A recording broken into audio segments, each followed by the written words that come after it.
નમસ્કાર. આજે આપણે ગુજરાતની 2020ની ઔદ્યોગિક નીતિને ઊંડાણપૂર્વક સમજવાના છીએ. હવે આ કોઈ સામાન્ય સરકારી દસ્તાવેજ નથી હો. આ તો એક એવી રણનીતિ છે જેણે રાજ્યના ઉદ્યોગોને એક નવી જ દિશા આપી છે. તો ચાલો જોઈએ કે આ બધું આખરે છે શું અને તે કેવી રીતે કામ કરે છે. ક્યારેય વિચાર્યું છે કે માત્ર એક નિયમમાં ફેરફાર કરવાથી આખા રાજ્યના ઔદ્યોગિક ભવિષ્યની તસવીર બદલાઈ શકે? શું એવું ખરેખર શક્ય છે? ગુજરાતની આ નવી નીતિનો આખો પાયો જ આ એક સવાલ પર ઊભો છે. તો આ બધી વાતની શરૂઆત થઈ ક્યાંથી? જો કોઈ પણ મોટી નીતિ પાછળ એક મોટું કારણ હોય જ છે, અને અહીં એક કારણ હતું કોવિડ-19, જેના પછી આખી દુનિયા જ બદલાઈ ગઈ હતી. 2015થી એક ઔદ્યોગિક નીતિ તો ચાલી જ રહી હતી, બધું બરાબર હતું.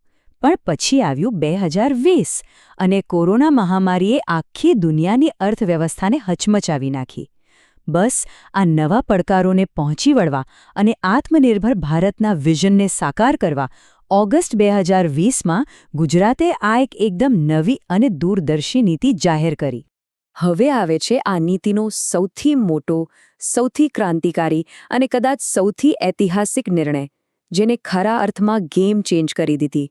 તો આ ક્રાંતિકારી ફેરફાર શું હતો? ચાલો સમજીએ. પહેલાંની સિસ્ટમ સિમ્પલ હતી. કોઈ કંપની જેટલો વધારે સ્ટેટ જીએસટી એટલે કે એસજીએસટી ભરે એને એટલી વધારે સબસિડી મળવાની શક્યતા રહેતી. પણ આમાં એક નાની સમસ્યા હતી. ફોકસ પ્રોડક્શન પર ઓછું અને વેચાણ પર વધારે હતું. નવી નીતિએ આખું ગણિત જ બદલી નાખ્યું. હવે પ્રોત્સાહનોને એસજીએસટી સાથે કોઈ લેવા દેવા જ નથી. એને સંપૂર્ણપણે ડી-લિંક કરી દેવાયા છે. સરળ શબ્દોમાં કહીએ તો હવે સરકાર એ નથી જોતી કે તમે કેટલો માલ વેચ્યો, પણ એ જુએ છે કે તમે રાજ્યમાં કેટલું રોકાણ કર્યું. તો પછી સવાલ એ થાય કે જો એસજીએસટી નહીં તો પ્રોત્સાહનનો નવો આધાર શું? જવાબ છે એફસીઆઈ એટલે કે ફિક્સ્ડ કેપિટલ ઇન્વેસ્ટમેન્ટ.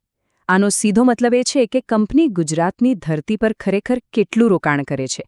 એટલે કે જમીન, બિલ્ડિંગ, નવી મશીનરી, આ બધી વાસ્તવિક અસ્કયામતોમાં. આનાથી એ નક્કી થાય છે કે જે કંપનીઓ લાંબા ગાળા માટે ગુજરાતમાં પોતાનો પાયો મજબૂત કરી રહી છે એમને જ પ્રોત્સાહન મળે. અને આ રોકાણનો ફાયદો કેટલો?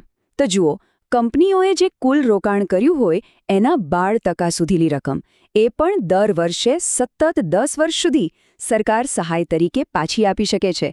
આ એકદમ સીધું અને સ્પષ્ટ વચન છે. ગુજરાતમાં રોકાણ કરો, ગુજરાતમાં ઉત્પાદન કરો, અને સરકાર તમારી સાથે છે.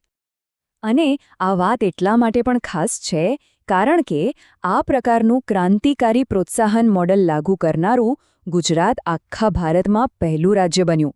કહી શકાય કે આખા દેશની ઔદ્યોગિક નીતિમાં એક નવા અધ્યાયની શરૂઆત ગુજરાતે કરી. ચાલો હવે આગળ વધીએ. એસજીએસટીથી પ્રોત્સાહનોને અલગ કરવાથી જે નાણાકીય સ્વતંત્રતા મળી એનો ઉપયોગ રાજ્ય સરકારે ખૂબ જ સ્માર્ટ રીતે કર્યો છે. હવે એવા ઉદ્યોગો પર ફોકસ કરવામાં આવી રહ્યું છે જે ભવિષ્યના ગ્રોથ એન્જિન સાબિત થવાના છે.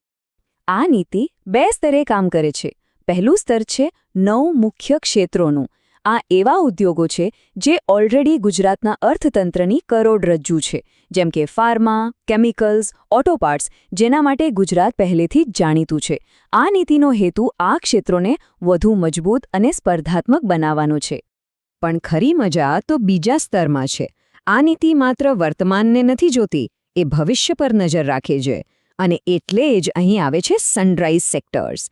આ છે આવતીકાલના ઉદ્યોગો, જેમ કે ઇલેક્ટ્રિક વાહનો અને તેની battery, green energy, aerospace and defence. આ એવા ક્ષેત્રો છે જેમાં રોકાણ કરીને ગુજરાત આવનારા સમયની વૈશ્વિક હરીફાઈ માટે પોતાને તૈયાર કરી રહ્યું છે.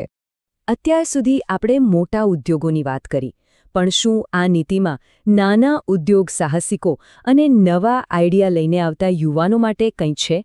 ચાલો હવે એ જોઈએ. નાના અને મધ્યમ ઉદ્યોગો એટલે કે એમએસએમઈઝ માટે આ નીતિ એક મજબૂત સપોર્ટ સિસ્ટમ ઊભી કરે છે.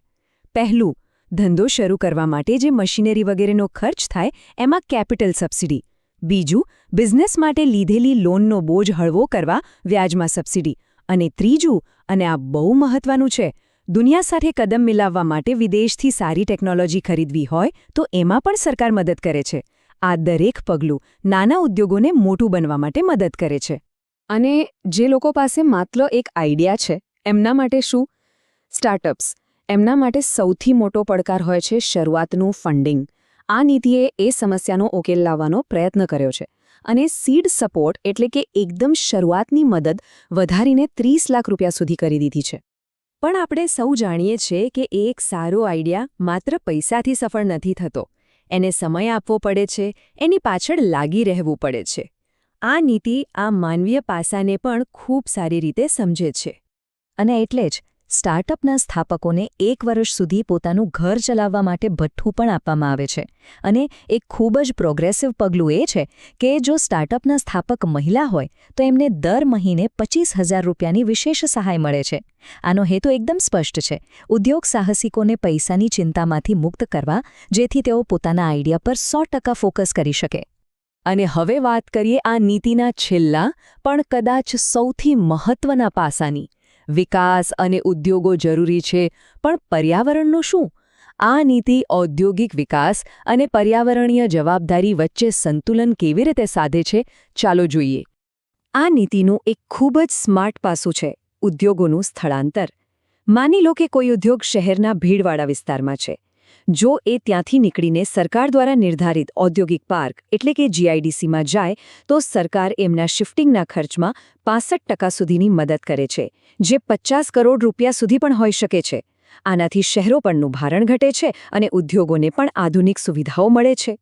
આટલું જ નહીં, પર્યાવરણની સુરક્ષા માટે બીજા પણ ઘણા નક્કર પગલાં લેવાયા છે. જેમ કે પ્રદૂષણ રોકવા માટે ઝીરો લિક્વિડ ડિસ્ચાર્જ પ્લાન્ટ્સ માટે મોટી આર્થિક સહાય અપાઈ રહી છે. સાથે સાથે સોલાર પેનલ લગાવવા અને પાણી બચાવવા માટે પણ પ્રોત્સાહન આપવામાં આવી રહ્યું છે. આ બધું ભેગું મળીને એક એવા ઔદ્યોગિક વાતાવરણનું નિર્માણ કરી રહ્યું છે જે માત્ર આધુનિક જ નહીં પણ ટકાઉ અને પર્યાવરણ મિત્ર પણ હોય.